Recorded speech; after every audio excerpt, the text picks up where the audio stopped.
Welcome to Sneha TV. Srinivas గారు, ముఖ్యంగా మనం ఈరోజు చూసినట్టయితే బీఆర్ఎస్ పార్టీ సంబంధించి కల్వకుంట్ల కవిత గారు బెయిల్ మీద రిలీజ్ కావడం జరిగింది. దీని మీద బండి సంజయ్ గారు, సెంట్రల్ మినిస్టర్ గారు స్పందిస్తూ అక్కడ ఎవరైతే కాంగ్రెస్ ఎంపీ రాజ్యసభ ఉన్నారో వారి యొక్క చొరవ వల్లే, అంటే ఒక విధంగా చెప్పాలంటే ఇన్ని రోజులు ఉన్నటువంటి చీకటి ఒక రహస్య ఒప్పందం ఏదైతే ఉందో అది బహిర్గతమైంది. సో కాంగ్రెస్ బీఆర్ఎస్ ఒకటేనేది ఈ సందర్భంగా, బెయిల్ వచ్చిన సందర్భంగా దేశ ప్రజలందరికీ తెలిసింది అనే మాట మాట్లాడారు.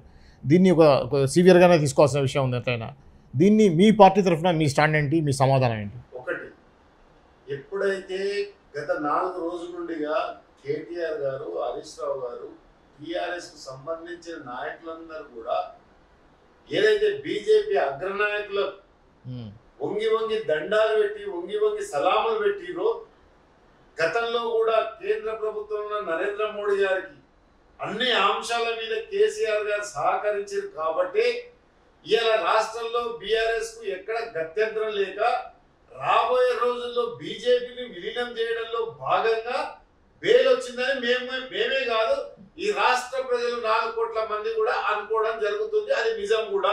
అభిషేక్ సాంఘి అని ఎంపీ గారు రాజ్యసభ కాలేదు, ఏకగ్రీవం అయితే. అవును అవును. అభిషేక్ సాంఘి గారు గతంలో కవిత గారి వాదించిన మాట వాస్తవం, కానీ వాళ్ళు సపోర్ట్ చేసిర్రు అనేది మాట అవాస్తవం. ఓకే, మా దగ్గర 65 మంది శాసనసభ్యులు ఉన్నారు. అదే విధంగా వారి ఎన్నికల లాంఛనప్రాయమే. వాళ్ళు నిజంగా బీఆర్ఎస్ వాళ్ళు ఎవరైనా అభ్యర్థిని పెట్టుంటే అది వేరే తిరుగుతుంది. ఓకే, వాళ్ళ దగ్గర స్ట్రెంతే లేదు కదా, వాళ్ళ దగ్గర బలం లేదు కదా, ఒక రాజ్యసభకు ఎన్నుకునే బలం లేదు కాబట్టి అవును, వారి ఎన్నికల లాంఛనమే కానీ దానికి దీనికి తోకకు ముడిపెట్టి చేయడం అనేది కరెక్ట్ గా. ఓకే, ఆమె బెయిల్ వచ్చింది. బెయిల్ వచ్చిన సందర్భం కూడా చెప్తా చూడండి. కరడు కట్టిన తీవ్రవాదులకు, రౌడీ షీటర్లకు, అదే విధంగా అసాంఘిక శక్తులకు కూడా చట్టం బెయిల్ ఇస్తుంది. అవును, ఒకవేళ కేసు దర్యాప్తు ఆలస్యం అయితే బెయిల్ ఇస్తుంది. బెయిల్ ఇచ్చినంత మాత్రాన మేము పుణ్యాత్ములమైన పుణ్యం పోసుకున్నాము, శుద్ధపూసలమైనము, హరిశ్చంద్రుని వారసులమైన చెప్పుకోవడానికి వీలేదు. అవును, బెయిల్ అనేది ఒక తాత్కాలిక ఉపశమనమే తప్ప ఈ రోజు కవిత గారు చేసిన పని మన తెలంగాణ ప్రజలు దేశ రాజ్యాల్లో మన ఇజ్జత్ తీసారు. మన తెలంగాణ పౌరుషాన్ని, మన తెలంగాణ ఆత్మగౌరవాన్ని మన కవిత గారు ఢిల్లీ నడివీధిలో మన పరువు తీసిందని చెప్పక తప్పదు. కానీ బెయిల్ వచ్చినంత మాత్రాన న్యాయం గెలిచిందని ఒక పెద్ద పెద్ద ప్రగల్భాలు పలుకుతారు చూడు, అది నేను పూర్తిగా ఖండిస్తున్నా. మీరు ఏం చేసి జైలుకి పోయిరు కవిత గారిని నేను సూటిగా అడుగుతున్నా. బెయిల్ వచ్చింది, బెయిల్ అందరికి వస్తుంది. బెయిల్ వచ్చినంత మాత్రాన పాపం ప్రక్షాళన అయినట్టు కాదు. ఇక్కడ హరిశ్చంద్రుల పుణ్యం ఇదన్నట్టు కాదు. పాపం మీద అయిపోయింది, కేసు కొట్టేసారు, ఈమె నిర్దోషి అని కోర్టు ఎక్కడ చెప్పలే. బెయిల్ అనేది ప్రతి ఒక్కరికి వస్తుంది. జగన్మోహన్ రెడ్డి గారికి వచ్చింది, ఆ తర్వాత వచ్చింది, ఇంకోరికి వచ్చింది. కొన్ని కేసులు అనవసరంగా కేసులు బనాయించిన మా రేవంత్ రెడ్డి గారు, గౌరవ ముఖ్యమంత్రి గారు బెయిల్ వచ్చింది. బెయిల్ అనేది ఇది అంతిమం కాదు కదా. అవును, ఇది కేవలం ఒక ఉపశమనం మాత్రమే. అవును. రెండోది మీకు ఇంకోటి చెప్తా. ఒక మహిళ ఉండి ఒక లిక్కర్ స్కామ్ లో ఇక్కడ ఎంతవరకు కరెక్ట్? ఒక మహిళ ఉండి మహిళా హక్కుల కోసం పోరాడినవా, మహిళా రిజర్వేషన్ కోసం పోరాడినవా, మహిళలకు చట్టసభలో ప్రాతినిధ్యం కోసం పోరాడినవా, మహిళా స్వావలంబన కోసం పోయినవా, మహిళలకు రక్షణ కోసం పోయినవా, ఉత్తరప్రదేశ్ లాంటి రాష్ట్రంలో మహిళలపై జరుగుతున్న అత్యాచారం, దళిత మహిళలపై జరుగుతున్న అత్యాచారాలకు వ్యతిరేకంగా నువ్వేనా పోరాడినావా, రైతుల పక్షాన పోరాడినావా, దేనికి పోరాడినావని నీకు జైలుకి పోతే బెయిల్ వచ్చింది, బెయిల్లో సంబరాలు చేసుకోవడం వల్ల ఇది ప్రజాస్వామ్యానికి గుడ్డలు పెట్టు. మీరు చేసిందే పనికి మాలిన పని. ఒక మహిళ అయి ఉండి ఒక ఏదో పప్పు కేసులో, లేకుండా ఉప్పు కేసులో, లేకుండా ధాన్యం కేసులో ఇస్తానంటే పాపం వాళ్ళ ఇంట్లో ఏం లేదు, దానికోసం ఏదైనా కక్కుర్తి పడ్డదేమనుకోవచ్చు.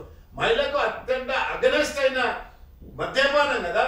ఈ మద్యపాన నిషేధ గడ్డ అంటే సారా ఉద్యమం చేసిన గడ్డ మీద ఒక రోషమ్మ లాంటి నెల్లూరు మహిళ నడుము కొంగు బిగించి ఉద్యమం చేసి ఆ రోజు ప్రభుత్వాలు పడిపోయిన సంగతి మనందరం తెలుసు.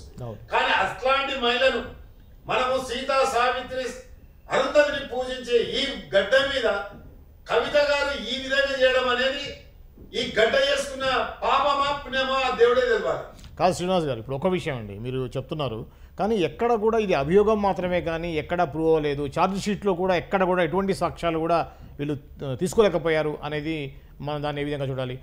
కేసీఆర్ కూడా అదేమంటున్నారు, ఇది ఒక అభియోగం మాత్రమే, ఎక్కడ కూడా కవిత డబ్బులు ఇచ్చినట్టుగా ప్రత్యక్షంగా కానీ పరోక్షంగా కానీ ఎక్కడా లేదు. ఎవరైతే గతంలో ఎవరైతే పిల్లై లాంటి వాళ్ళు ఉన్నారో వాళ్ళు చెప్పిన విషయమే తప్పించి సిబిఐ కానీ ఈడీ కానీ ఎక్కడ కూడా కవిత దీంట్లో ఇన్వాల్వ్ అయినట్టుగా ప్రూవ్ చేయలేకపోయింది అని అంటున్నారు. కవిత గారి పేరు లేదా? పేరు ఉంది కదా, సాక్ష్యాలు లేవు కదా. సాక్ష్యాలు లేనప్పుడు కోర్టు ఫైనల్ తీర్పు ఇస్తుంది కదా. అవును, ఇంకా మనం ఇప్పుడే ట్రయల్ రాలే కదా, ఇంకా అది బెయిల్ ప్రక్రియలోనే ఉన్నాం. అది బీజేపీ నాయకుల కాల్లో ఎల్లో ముక్తే బెయిల్ వచ్చింది. ఇంకా ట్రయల్ స్టార్ట్ అయ్యేది ఉంది. ఎంతమందిని దీంట్లో ఇన్వాల్వ్మెంట్ ఉన్నారు, లిక్కర్ స్కామ్ లా ఎవరెవరు ఉన్నారు, ఏ రాష్ట్రం సంబంధించిన వాళ్ళు ఉన్నారు అనేది బయట పడాలి కదా. అప్పుడు ఎప్పుడైతే గౌరవ సుప్రీంకోర్టు ఏదైతే ఈమె ఇన్వాల్వ్మెంట్ లేదు, కేసు డిస్మిస్ చేస్తున్నాం, కేసు కొట్టేస్తున్నాం అన్నప్పుడే వీరు పునీతులు అవుతారు. అంతవరకు వీళ్ళు ఖచ్చితంగా నిందితులు మాత్రమే. బెయిల్ అనేది ఉపశమనం మాత్రమే. బెయిల్ అనేది వీళ్ళకి ఇచ్చిన క్లియరెన్స్ కాదు, ఎన్ఓసి కాదు. ఇది క్లియర్ గా మనం తెలుసుకోవాల్సిన విషయం. Sneha TV, please like, share and subscribe Sneha TV.